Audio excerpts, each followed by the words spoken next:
Si votre iPhone 8 est tordu ou cassé, ce tutoriel est fait pour vous. Retrouvez toutes les pièces détachées sur notre site internet www.atelierhightech.com. Nous allons débuter cette réparation. Pour cela, on va se munir du tournevis pentalobe et retirer les deux vis de chaque côté du connecteur de charge. On va utiliser notre i Sésamo ainsi que le i Plastix et décoller petit à petit notre écran. Puis on va l'ouvrir en portefeuille.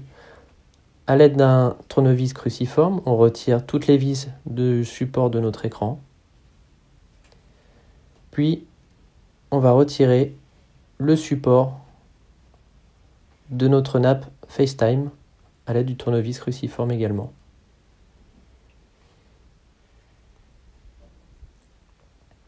On extrait ensuite nos deux supports, celui du FaceTime, celui de notre écran. À l'aide d'un spudger, on va déconnecter les nappes, celle de la batterie en première, puis celle du FaceTime. Et on continue avec les nappes de notre écran.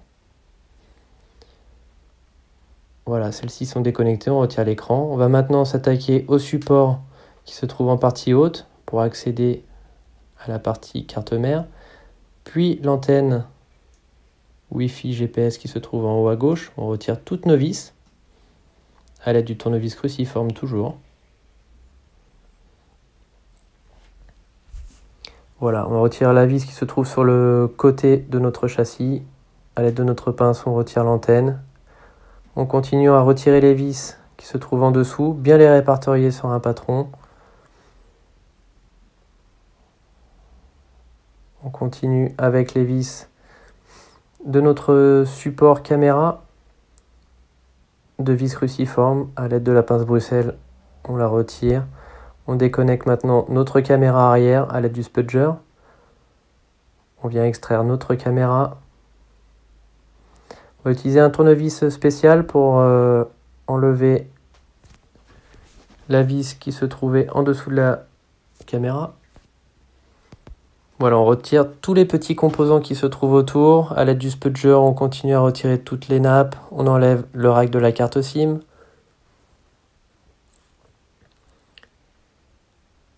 On déconnecte ensuite la nappe de notre connecteur de charge. Sur le côté, attention aux composants qui se trouvent en dessous. On continue par extraire les vis, toujours avec le spudger et le tournevis. Voilà, on continue à retirer petit à petit les composants qui se trouvent en partie haute. Attention à la petite vis cachée qui se trouve en dessous, comme ceci. Voilà, on continue à retirer notre carte mère. On va maintenant extraire les deux adhésifs qui se trouvent sur la batterie. Donc on enroule bien avec notre pince Bruxelles et on vient bien tirer délicatement pour ne pas casser l'adhésif en dessous de notre batterie. Donc il n'est pas nécessaire de chauffer. Donc attention à ne pas déformer, couper ou perforer la batterie lors du démontage.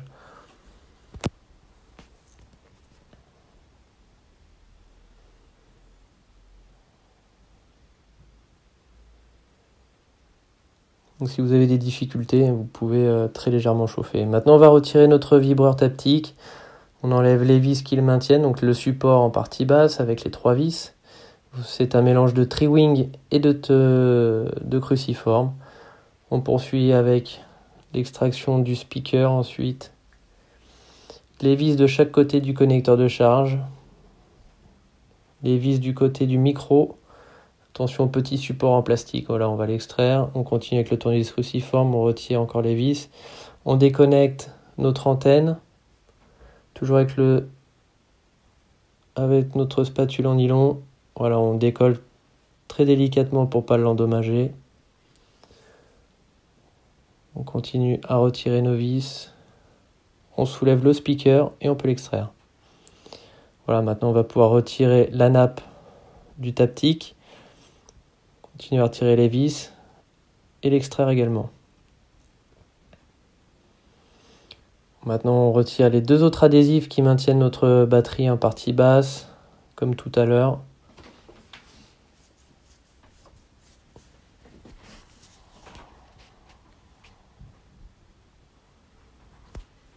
Voilà, on extrait la batterie.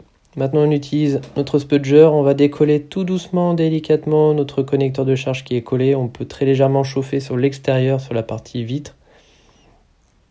Ça va nous aider à la décoller. On fait très attention. Voilà, on passe en dessous tout doucement. On va retirer les deux vis de chaque côté de notre connecteur de charge. Deux vis cruciformes. Voilà, pince Bruxelles. Et puis, on va continuer à décoller les micros sur la partie basse pour éviter de les déchirer lors du démontage. Une fois qu'on a fait ça, on va pouvoir s'attaquer au bouton volume, plus, moins et le vibreur. On enlève toutes les vis cruciformes. Voilà, on vient décoller notre nappe très délicatement encore, sans les détériorer.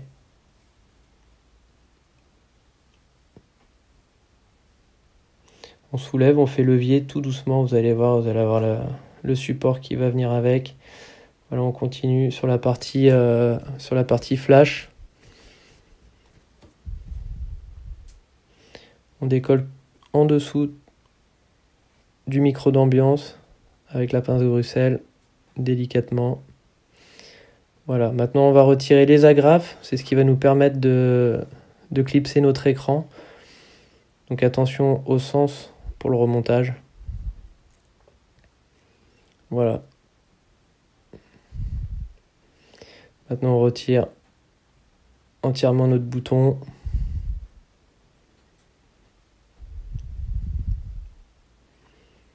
On va maintenant décoller le NFC, donc délicatement avec un scalpel. On peut venir chauffer de l'autre côté pour nous aider à décoller. On y va délicatement. On utilise notre spatule pour pouvoir décoller l'intégralité de notre NFC.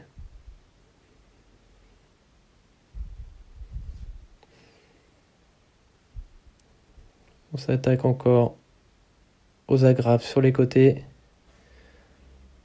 Donc c'est important de bien les remettre pour que votre écran se clipse bien lors du remontage. Et je viens les remettre tout de suite sur mon nouveau châssis. Je remets mon agrafe, mes deux vis, je revise de suite pour éviter de les perdre et pour éviter de confondre le sens de remontage.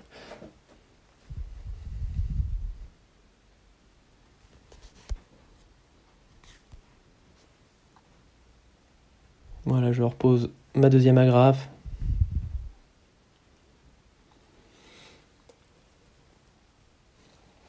Donc pareil avec le bouton, vous avez des petites agrafes qui maintiennent vos boutons. Il va falloir sur le côté droit tout d'abord retirer le petit clapet, puis avec la pince Bruxelles, déclipser du côté droit la petite agrafe, soulever vers le haut, puis tirer. Vous allez voir, c'est un petit coup de main à prendre. Il faut faire attention de ne pas la déformer, cette agrafe. C'est ce qui va vous permettre le bon maintien de vos boutons sur le nouveau châssis. Donc très attention.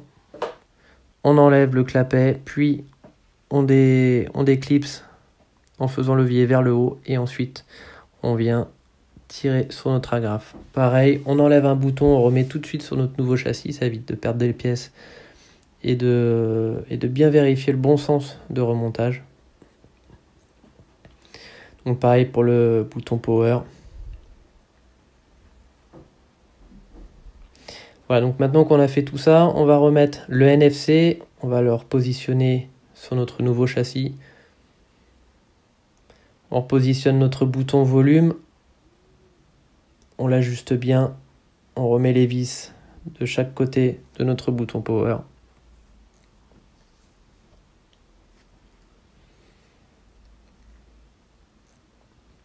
On vient récupérer le petit support de notre flash. C'est important de le prendre, c'est un petit caoutchouc. On le décolle et on le recolle tout de suite sur le nouveau.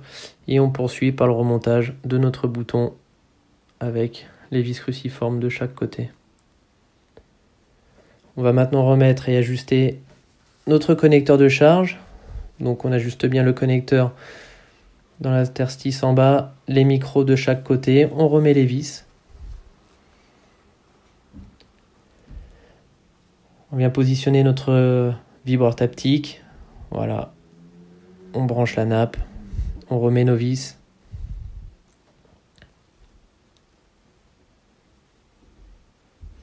Je remets la petite antenne que l'on va revisser et connecter.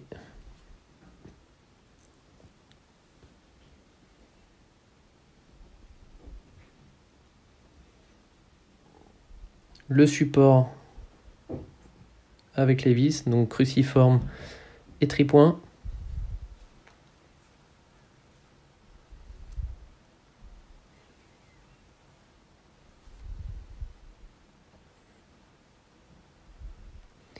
Voilà, une fois qu'on a remis toutes les vis, on va repositionner notre petit support en plastique sur notre micro que l'on revisse également.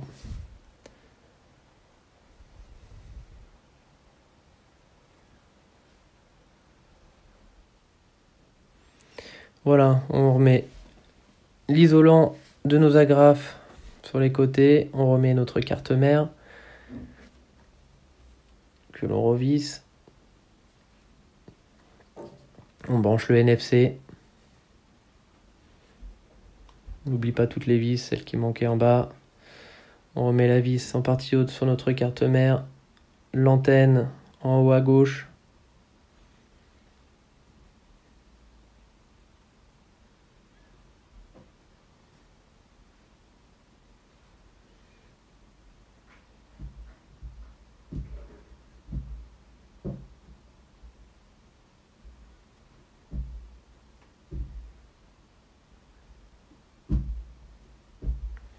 Voilà, donc là on a remonté l'intégralité de l'antenne en partie haute. On va maintenant s'attaquer à la caméra.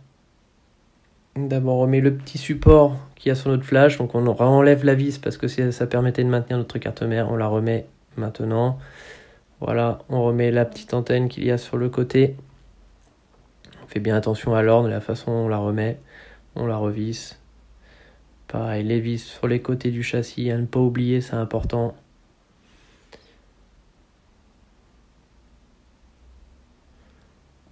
On remet notre petite nappe qui allait sur le support.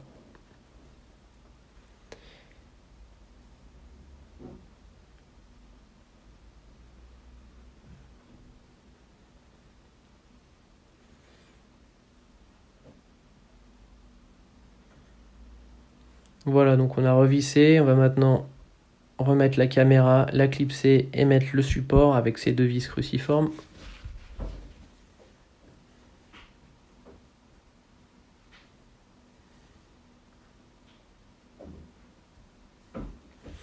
Maintenant qu'on a remonté tout ça, on rebranche le connecteur de charge sur notre carte mère.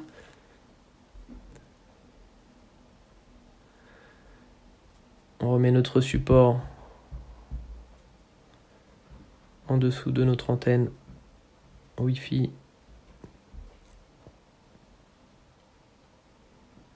Voilà, donc c'est important de remettre toutes les vis, chaque vis au bon endroit, ne surtout pas se tromper lors du remontage, ne pas inverser de vis. Voilà, on va maintenant rebrancher notre écran, donc ça va nous permettre de faire les essais de notre appareil pour voir si on a tout bien rebranché. Donc on remet tout d'abord la nappe du FaceTime, puis on vient clipser les deux nappes, celle de notre tactile et celle de notre afficheur.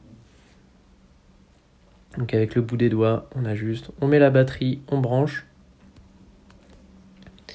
et on allume notre appareil pour faire les essais. Donc on vérifie qu'il y ait bien l'image et qu'il y ait bien le tactile, puis on va faire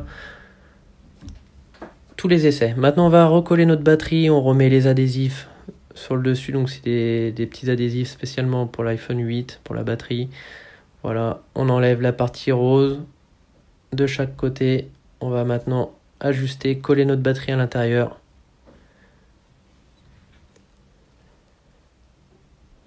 Voilà, on met notre batterie, on appuie et on va maintenant remonter le support de notre FaceTime avec les trois vis cruciformes en partie haute. Puis on remontera également les supports de nos nappes écran.